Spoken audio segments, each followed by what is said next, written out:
A linguagem cósmica. Capítulo 9. A vontade. Vontade não é uma força e sim toda a força que existe. Como Deus criou o mundo. Pela vontade. Por conseguinte, o que chamamos força de vontade é na realidade uma força de Deus que, por ser reconhecida como potencialidade pelo homem, cresce e prova que é o fenômeno mais importante da vida. Se existe um segredo que possa ser visto oculto no mistério do mundo fenomênico, é a força de vontade. Tudo o que fazemos física e mentalmente se completa pela força de vontade.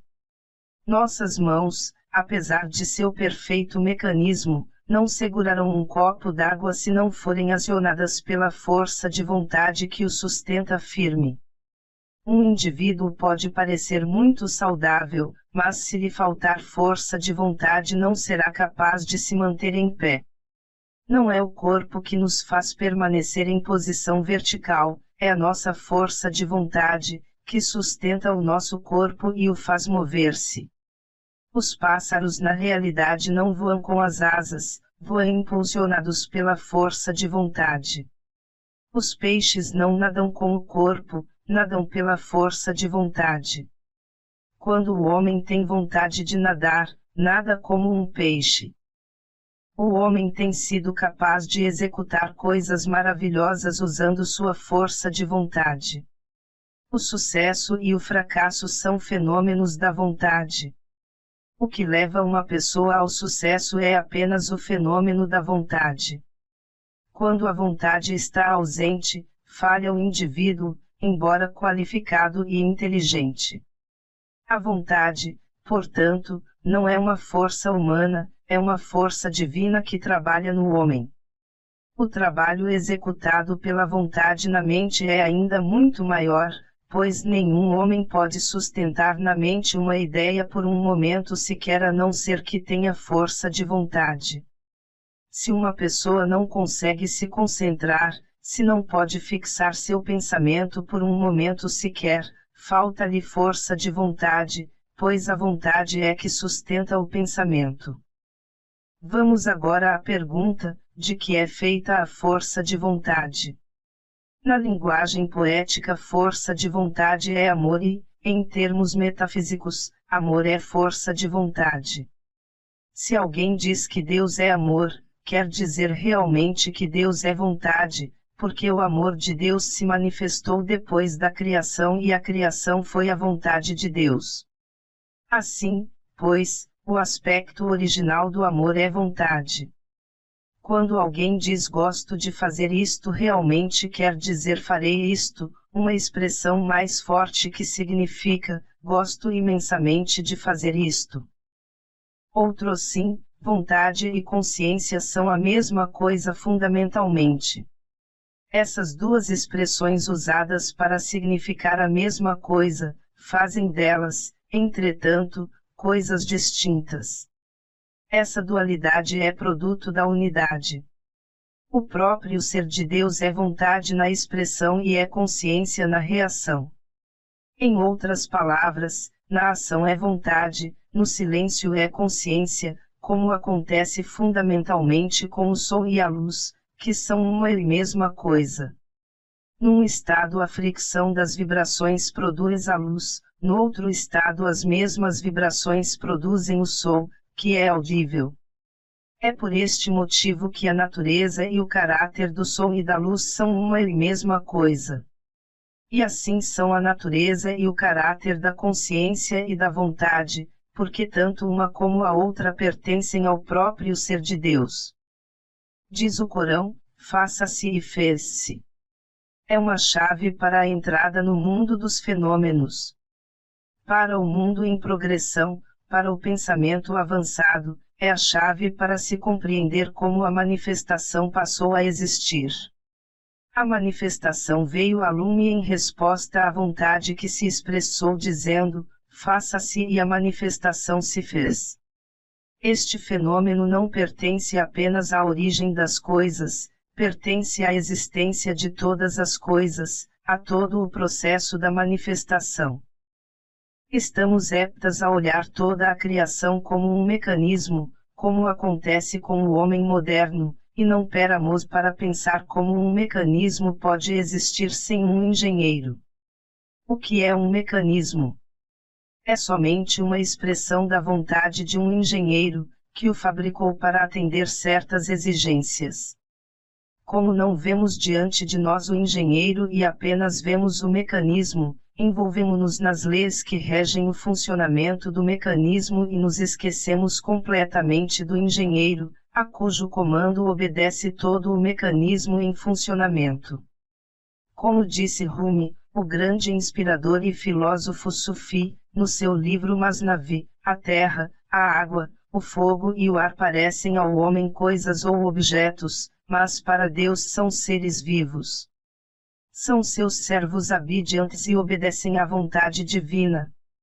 Herdamos parte dessa vontade como herança divina. A consciência dessa herança divina é que a torna maior. Se dela não estivermos conscientes, tornar-se-á menor. A atitude otimista diante da vida desenvolve a vontade. A atitude pessimista reduz a vontade, rouba-lhe a grande força que tem. Se, portanto, há alguma coisa na vida que refreie nosso progresso, é a nossa própria pessoa. Foi provado milhares de vezes que não há maior inimigo do homem que ele próprio, pois diante de cada fracasso quer interpretá-lo de acordo com o seu ponto de vista. A terra apodera-se da semente e da semente nasce uma planta.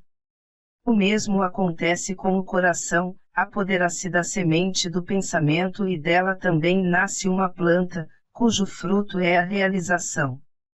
O que é de grande importância não é somente o pensamento, mas a força para manter o pensamento. Portanto, o fator coração, fator que sustenta o pensamento, é de suma importância para a consecução do objetivo da vida. Às vezes ouvimos alguém dizer, tento o mais que posso, mas não consigo concentrar minha mente, não posso tranquilizá-la. Há verdade nisso, mas não é verdade que tal pessoa tenha tentado ao máximo. O máximo não termina aí, o máximo é o que nos leva realmente à realização do objetivo. A mente é precisamente como um cavalo teimoso. Trazei um cavalo selvagem e atrelai-o a uma carruagem. Para o cavalo selvagem é uma experiência tão estranha que ele escolceia, salta, galopa e procura destruir a carruagem. Igualmente para a mente é uma coisa estranha e pesada tentar fazê-la fixar-se num pensamento e sustentá-lo algum tempo. A mente se rebela porque não está acostumada à disciplina. A mente é capaz de por si só sustentar um pensamento. Apossa-se de um pensamento decepcionante, de uma dor, de um agravo, de uma tristeza ou fracasso tão firmemente que é difícil alguém livrar da garra da mente aquilo que ela mesma se apossou. Quando, entretanto, pede-se à mente que se aposse de um determinado pensamento, ela responde, não quero me apossar desse pensamento. Mas uma mente disciplinada pela concentração, pela força de vontade, torna-se escrava do homem.